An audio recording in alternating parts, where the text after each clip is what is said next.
एक गुलाम के अंदर ऐसी ताकत कैसे आ सकती है? आखिर कौन है ये रिकोदर?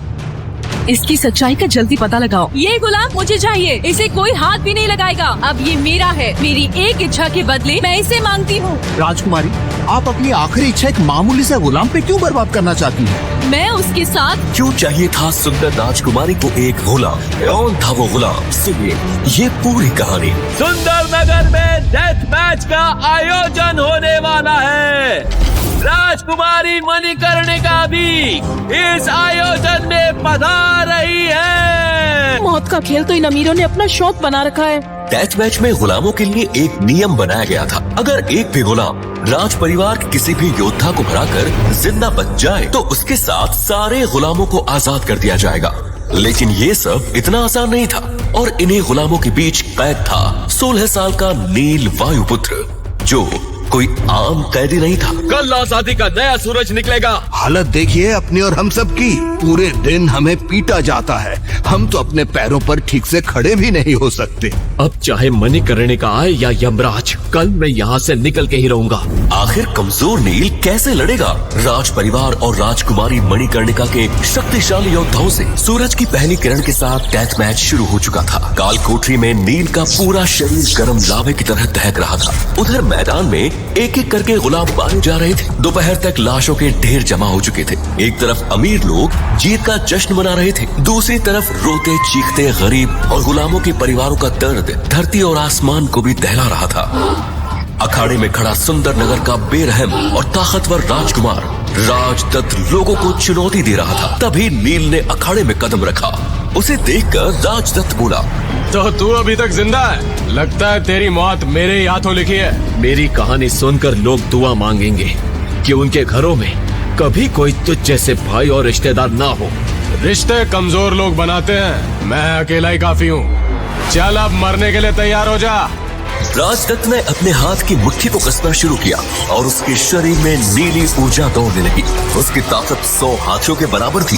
राजदत्त ने नील के सीने पर उसी मुक्के से वार कर दिया।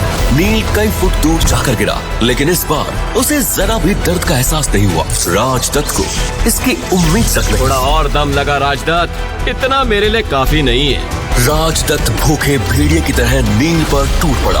वो जितना उसे पीटता, नील के शरीर में उतनी ही ज्यादा ताकत पैदा होने लगती। ये देह शोधन तकनीक थी, जिसमें शरीर को जितना पीटा जाता वो उतना ही ज्यादा ताकतवर बन जाता था।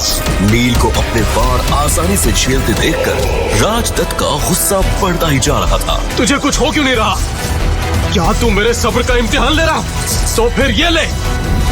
राजदत्त ने नंदी सहस्त्र मुष्टिका से नील पर हमला कर दिया, जिसकी ताकत 10 परमाणु बमों के बराबर थी। तो नील कई फुट दूर जाकर गिरा। शोरगुल थम गया। नील पर इसका गहरा असर हुआ। तभी उसकी आत्मा में बसे 9 दिव्य नागों की शक्ति जाग उठी। नील की कुंडलिनी शक्ति के 4 चक्र एक साथ चमकने लगे। वो फिर उठ खड़ा हुआ। ये देख वहाँ बैठे लोगों को अपनी आंखों पर विश्वास नहीं हो रहा था।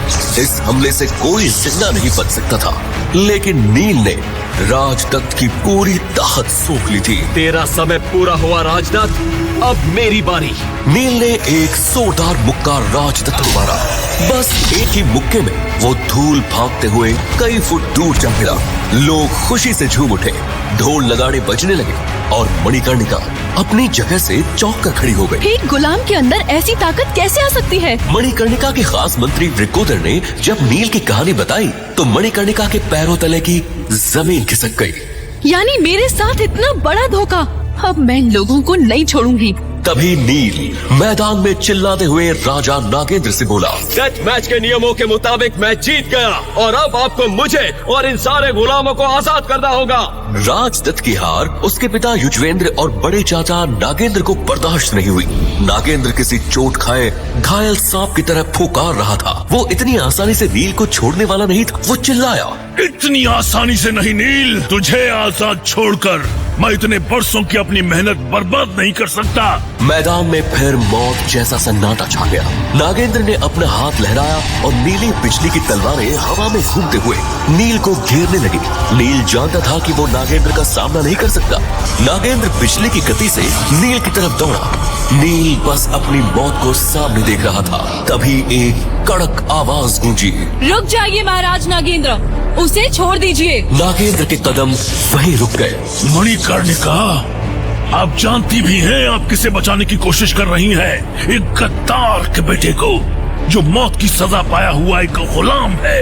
याद है आपने मुझे एक वचन दिया था, उस वचन के बदले मैं इसका जीवन दान मांग रही हूँ।